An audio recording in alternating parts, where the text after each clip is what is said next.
Hey guys, Dazzler Magic here, and Mark Rosewater is back at it again, writing a multi-paragraph just work of art on his blog. So if you're not familiar with Blogatog, oh my gosh, people ask him questions and he answers them. Wait till you hear what the question was and how it was phrased. I'm sure this is a real person and not a sock puppet account. Then again, I mean, honestly, either way, the dude lives in his own bubble of he can never do anything wrong, just fanboys. Just go register there and ask him real questions about the game. How about that? He really needs to hear what you guys are actually wondering about how they design cards and how the last 3 years have been going. Anyway, the question it went to a weird place, but basically it's, why does everything have to be framed as some money-grubbing scheme? And then it looks like the guy asking the question attempts to answer it with Hasbro's corporate stance on doubling profits or greater every year, which, yeah, arguably that has been what's wrong with Magic in the last couple of years. It is no secret that Hasbro keeps moving the bar. Everybody knows this because everything else they do is a disaster, so they treat WOTC like a piggy bank. So WOTC's like, look at these record profits, it's up 10%. They're like, cool, that's great. Make it 20 next year. They're like, what? You know how hard we had to work to make it 10? And that pretty much explains, by some people's estimation, all the power creep, all the, hey, let's sell directly on Amazon and undercut the stores, all these like, we're going to just nuke the game in 5 years, but we can make money now. I really wonder, if they missed a financial target, what would Hasbro actually do? Be like, oh, well, do better? Like, literally, what are they going to do? This whole, oh, Hasbro wants more money. Oh, now this year they want even more money. Oh, now this year they want even more money. Just tell them it's unrealistic or just make less damn money. They're like burning the game to the ground. Anyway, That's actually important information for this person asking, why does everything have to be framed as a money-grubbing scheme? Like a cash grab, I believe, would be what the more common term is. And if you're sitting there like, wow, I can't believe Mark actually addressed this instead of ignoring it. I thought this was like a no-no topic. Well, one, Mark likes to just do the Mark thing, which is whatever the heck he wants. I don't know if you've noticed that in the last, 20 years, but he will take questions like this if one, he thinks he can gaslight and lie to people, or two, he just doesn't care because he doesn't get along with Hasbro or WOTC. Honestly, he's kind of his own little island of crazy, but that's a topic for a different video. So here's his answer. I mean, you could consider it a non-answer, but I'm just going to read it. Wizards and Hasbro, in parentheses, is a company whose main goal is to generate revenue. Really? I didn't know that.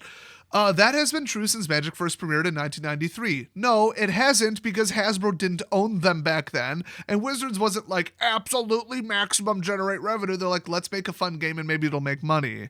Also, Mark didn't work for them in 93. Oh, guys, we're already off to the races with this one. But still, yeah, any company in America that's not a nonprofit, in theory, wants to make revenue. Okay, if he's going to use as a defense for directly competing with stores, wallet fatiguing people to death with secret layers, no, that's a little small of a blanket to cover up a problem that big, you know what I mean? So anyway, he says, ever since I started working for the company, first freelance then full-time back in 94, good lord, I thought it was like 98, our philosophy has been, the key to making money is to make Magic into the product that the players want. A freelancer is not a direct employee too, he's also lying about that. Anyway, oh, your goal was to make money by making Magic into a product that players want. You're literally doing the opposite, at least this year and last year.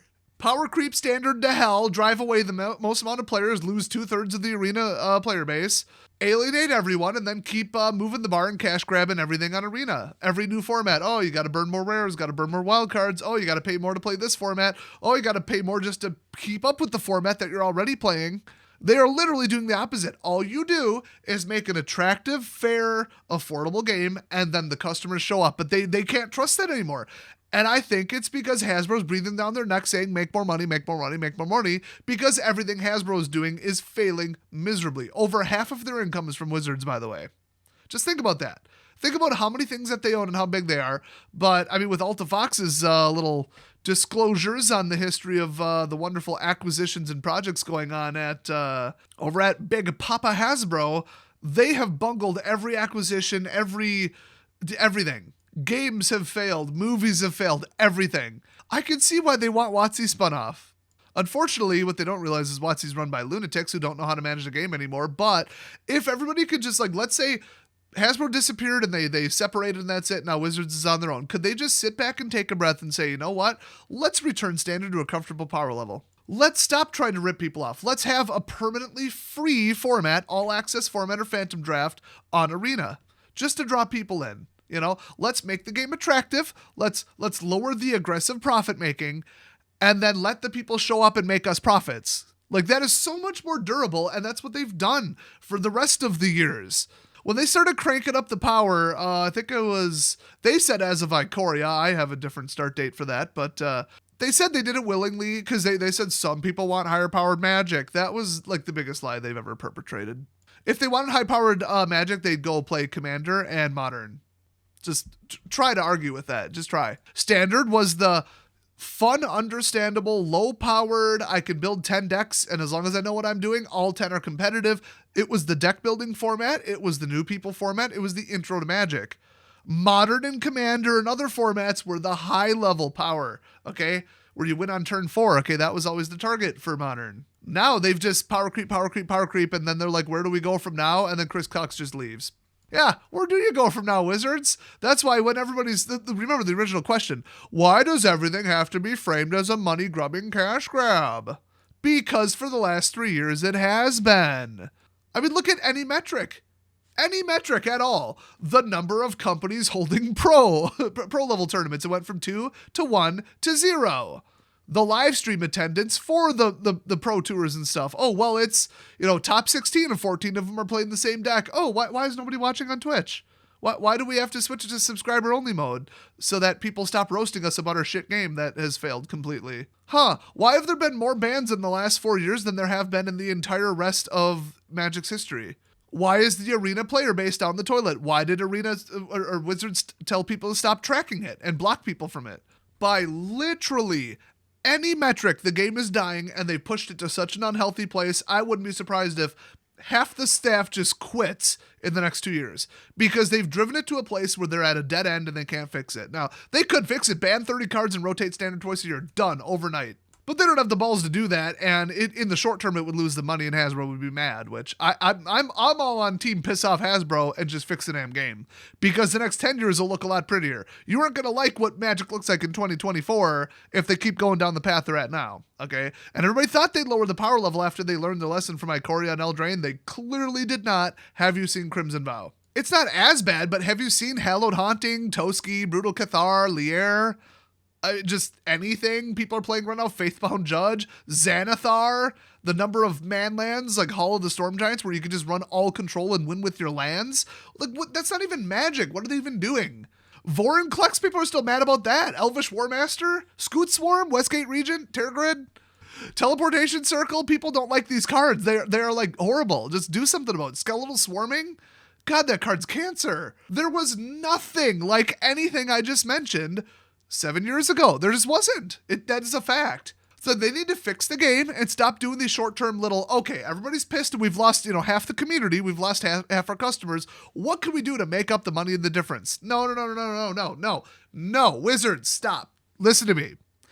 You should be asking yourself, how do we get people back into Standard?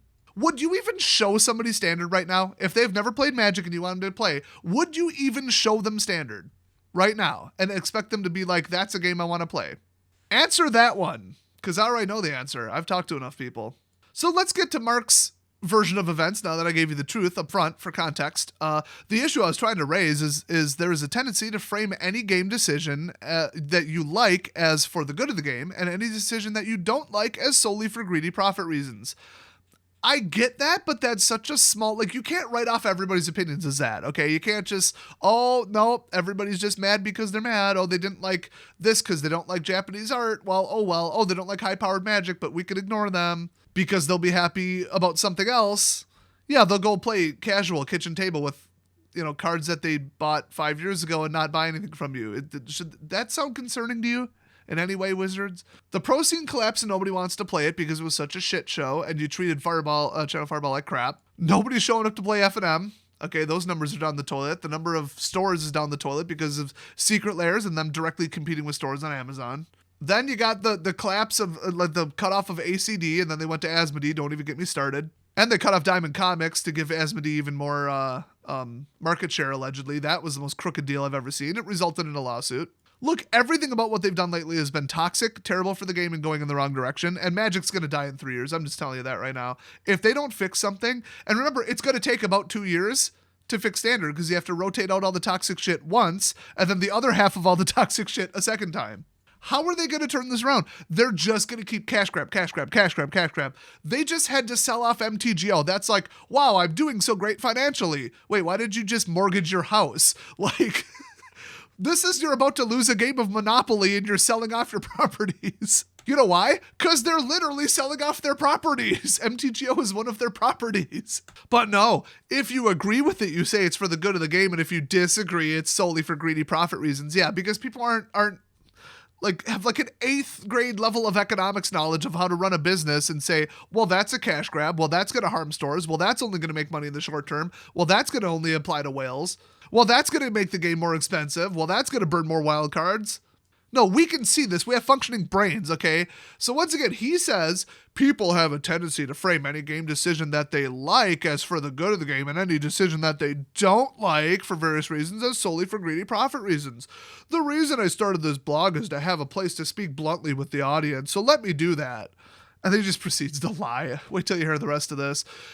This is a harmful way to frame things because it furthers the mindset of only decisions made that optimize how you see and play the game are good for the game.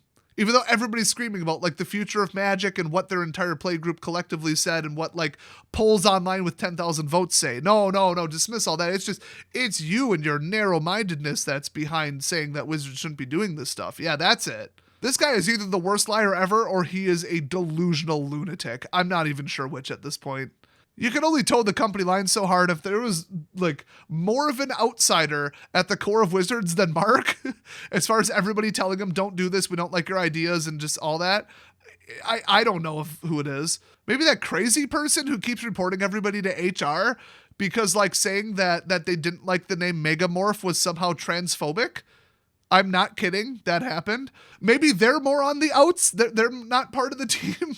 I hope they don't work there anymore, to be perfectly honest. You guys know damn well who does. Please tell me they got fired. So he goes on to say, it goes beyond just the game. If every decision is made through the lens of what optimizes things for you, you will make decisions that will unnecessarily complicate others' lives. I don't even know what he means by that. Sometimes doing them harm. Okay.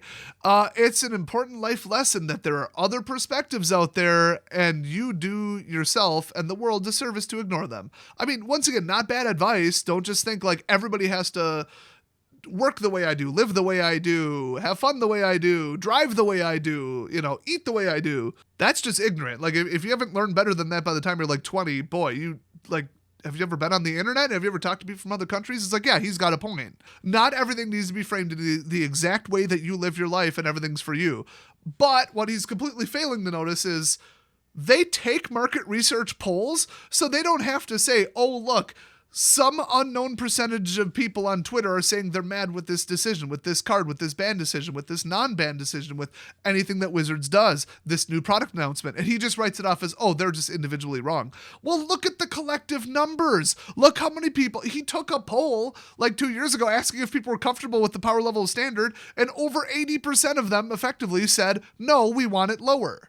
That you don't have to say, oh, that's just a couple outliers. You have thousands of people. You have percentages. If you take a market research poll of 10,000 people who play Magic and they all say one thing, 90%, 80%, even 50% say one thing, then it's not just outliers and ignorant people saying this product isn't for me, so it's bad.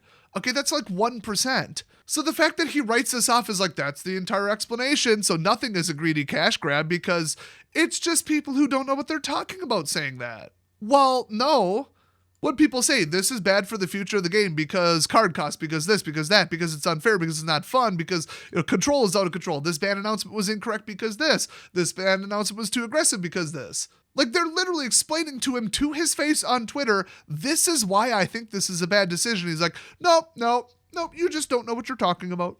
Like I said, he is either delusional and clueless and lives in his own little world where nothing is wrong with Magic, or he is just towing the company line and lying to cover so that he can keep his job. I am 100% not kidding when I say I don't know which. He does seem to have a not very firm grasp on reality, but he also at this point should know better. He's been at the company long enough and he's heard from enough people. So in closing, he says, this blog is a great tool for seeing other perspectives of Magic players. Notice how I will ask about something in the game, and there will be a wide variety of thoughts about it. Let me translate that. Everything we do that's controversial, it's just those people are just wrong. They just don't know what they're talking about, and they're a tiny sliver. And everything we do that's right, oh, well, then it's right. Everybody who agrees with it, okay, that's fine. What a great way to run a business. I wonder why they're running it into the ground and killing the game. I wonder. So he says, this doesn't mean you can't advocate for the things you enjoy about the game. Yeah, especially if they're going to, take a poll and collectively say, okay, 80% of people want this and 5% of people want this. Which one should we cater to? Considering we're a for-profit business. But he says, but please don't demonize the decisions made for someone other than you.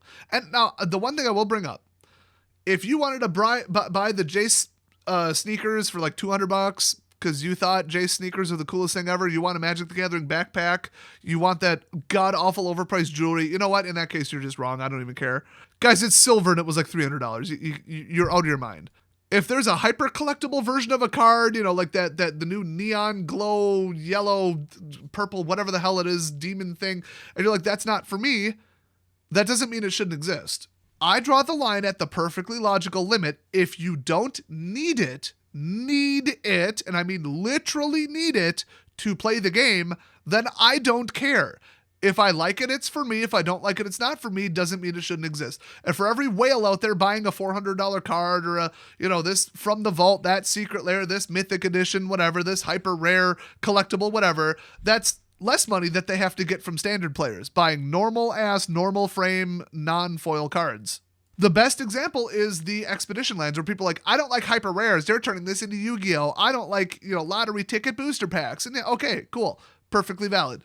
But approximately 21% of the value of Battle for Zendikar was the Expeditions, which means that like day one or within a week when it settled, all of the rares, mythics, commons, uncommons were 20% cheaper, roughly.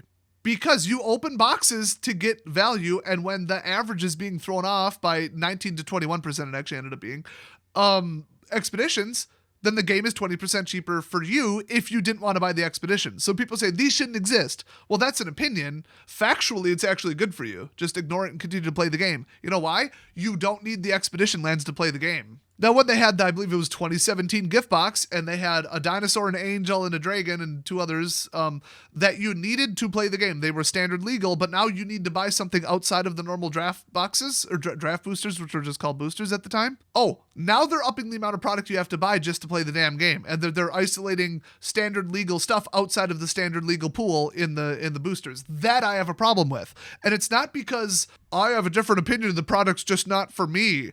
No, it's a bad idea. It is a factually, non-opinion, bad idea. It is a bad thing. It is greedy. It's a cash grab. And that's why him saying, well, anybody who says something's a cash grab, they just don't get it. The product's just not for them. Well, putting standard legal cards like Nexus of Fate, first of all, printing that card at all, and then secondly, making it a box topper so it hits $70. And then there's no other place to get it. And once the first run is done, you're done. But then people still need the card to play standard if they're an asshole. No, that's just not, in my opinion, the product's not for me. No, you messed up. Like, Companion. Everybody hated Companion. Starting the game with an 8th card is inherently mathematically broken, and never will anything ever be okay with that. You're starting with half of a combo in your hand, basically.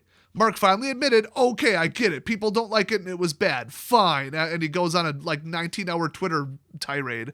I mean, the guy's just deranged. So if his take is, well, people who don't like Companion, it's just not for them. That deck style is not for them. They should go play something else. Well, nothing else wins because if I start with 7 cards and my opponent starts with 8 cards, I'm going to lose. In fact, it's a hand-picked card.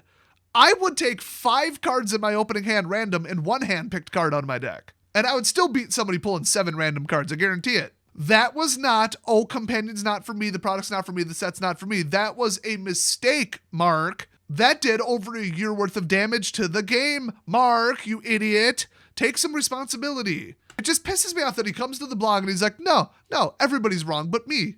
If somebody disagrees with me, they're just ignorant. They're just uninformed. They just don't get it. I think we've proven that us as a community, we're smarter than anybody who works there. We'll point out something during a pre-release, or not a pre-release. Well, sure, why not? But during spoiler season and say, well, that's not going to work. That's like day one. We're like, that's going to be really bad for the game. Fast forward, 14 months, they ban it. I guess we were right. We figured it out in a day, and I get it. There's millions of us and like dozens of them. But it's their job to sit there and play test this shit, 40 hours a week. It's not my job. And plus, when people look at a card and within 60 seconds without doing any simulations, they're like, well, that's going to be problematic. It's time to look at how you do things. But remember, they did just make the Pauper People Committee, the bunch of P's. I don't remember. I was memeing on that hard. But they have a committee of big Pauper players, promoters, YouTubers, whoever else, just the big Pauper people who like their whole life revolves around Pauper. And they just brought him in as like a committee to be like, what should we do to fix this format? And then within like a week or two, according to their own timeline, they came up with a ban that made so much sense and fixed Pauper to an extent further than anybody at Wizards could. So at least they've resorted to admitting that they're so bad at their jobs, they got to bring in the community members to do their jobs for them, but keep doing it. I don't care how embarrassing it is. Keep doing it. Don't even talk about it. Just do it. Just whatever fixes standard, do it. I don't care what you have to do at this point. By the way, one of the first replies to this is like, okay, hold up. Like you look at free-to-play games and like actual like predatory, obnoxious, evil, manipulative stuff that like Fortnite does. Roblox ripping off kids with all this psychological manipulation, gambling bullshit. They went to the extreme where they're like, you can't just write off everything as, oh, well, it's just not for them. They don't understand it. This product was for some other group. No, we don't like bad stuff because it's bad. If it's bad for the game, that affects us, and look at the state of the game right now. Pro level is just dead. It's gone. Arena's a shit show. I mean, I told you earlier what's going on with the game. It's not going to a good place. So if they're going to sit back and say, oh, people are just whining for the sake of whining and they're all just wrong, they just don't understand us. No, that's not it. And you need to fix the game before it goes off a cliff, please, thank you. Anyway, the rest of this ridiculous statement is, as for the role science fiction can play in Magic, I believe it's possible for that the two. Oh, they were talking about like the whole I don't want robots in my game. That's what actually spawned this. And then they went off on this Iron Man tangent. It went to a weird place. But notice in Neon Dynasty and other sets like Kaladesh that the power source is not technology based, but rather magic based. Oh, that makes it all better. So we're all just wrong. We just don't understand that electricity is really just magic.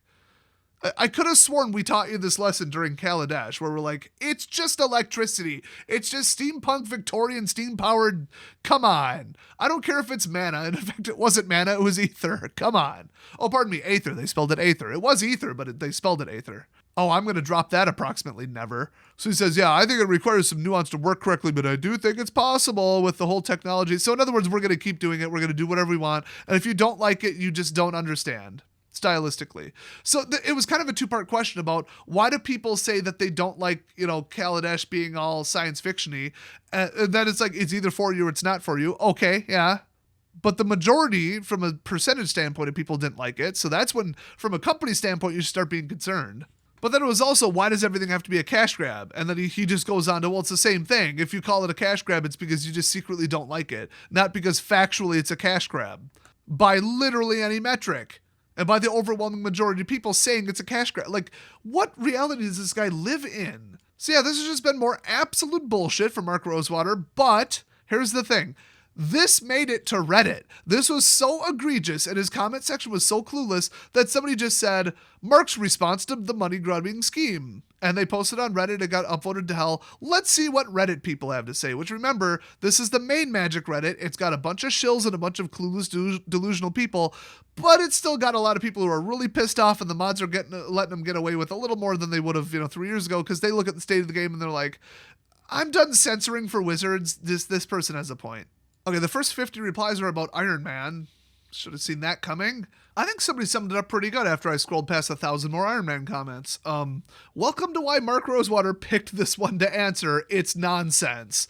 Yeah, honestly, the question was split. It was half, talking about why people didn't like robots and crap in the game, and half about money grubbing crap. So he says, look, I think I hate that nickname, Mark, wants to make a good game above all else, but he's also become WOTC's de facto PR guy. Totally not incorrect, by the way. And is not going to say anything bad about the company. Notice the few times that he is actually critical, which is more than any other staff member, I will point that out personally, it's always about stuff well in the past. Exactly. That's why he blew a fuse on Twitter after he finally had to admit the companion was shit. He's never going to seriously engage with criticism about the decisions WOTC doing right now, I assume that was a typo, so I corrected it, except to refute it and say WOTC isn't doing anything wrong, or to say, I'll pass it up the chain. Yeah, he does do that a lot. On the other hand, it's also true that small but very vocal minorities of Magic players are absolute whiny babies. Yeah, I'm sure that he is 1000% talking about the tiny, section of whiners that made them reverse their decision to rotate the game every 6 months instead of every 12 months. Which would have been the best improvement to the game ever. It probably would have prevented the overwhelming majority of the problems we've had and the bannings we've had. But he does say, yeah, there are, crybabies who say anything they don't like personally is a money grab, and that's what Mark's focusing on. But that is a tiny, tiny, tiny vocal minority that is overrepresenting themselves because they're just angry people that live on the internet. So he's not wrong there. But, in the same sentence, he made the same point that I did, which is that is such a tiny slice. Why would you listen to them? Why don't you listen to your overwhelming, not congregated, but like put together numbers, Conglomerated, is that? I haven't had trouble with words, I tell you. This whole week, I need to get some damn sleep and de-stress. But then he goes on to say, on the third hand, because there's 3 hands in this, it's clear that WOTC has been aggressively pushing for increased revenue in the short term over the past several years. Really? Everybody else notice that? Not just me? Okay, cool. And whether or not that will hurt the long-term health of the game remains to be seen. No, it doesn't. It did. It will. Look at some, active user graphs or just anything, any metric, anywhere. So the fact that people who are like this big into following Magic on a subreddit don't know what's going on and don't know how much trouble they're in as far as all the customers leaving. Yeah, don't get your information from Hasbro's quarterly reports. Let's just put it that way. Oh, look how much money we made. Yeah, but at what cost? How about number of active users? How about new signups? How about new stores opening? How about number of stores selling your product? Where's the graphs for that? Because I know what the numbers are. Well, vaguely. It's not like I have the graph or it would be up on screen right now, but I know how many stores closed. I know how many WPN locations said we're giving up. I know how many people in my comment section said they quit the game. I've taken polls. And until they started blocking it, up until Zendikar Rising, I've seen the active user count on Arena. It is gone. Everybody left.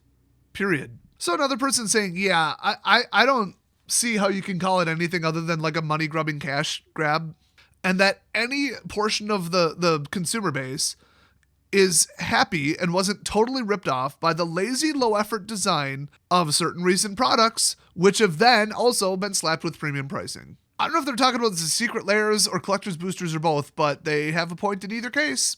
Then people are giving accounts of those black and white, combo boosters where they said it's going to be a carefully balanced mix of the two, and then they just threw in every single card and said YOLO. They said, like my store, they had to just open them and sell them as singles because nobody wanted the packs. Trust me, from what I'm hearing, that is not a sample size of one. I can tell you that like dozens of other stores I heard from are in the same boat. In fact, go on the internet. Have you heard anybody saying anything positive about that, that black and white mixed set?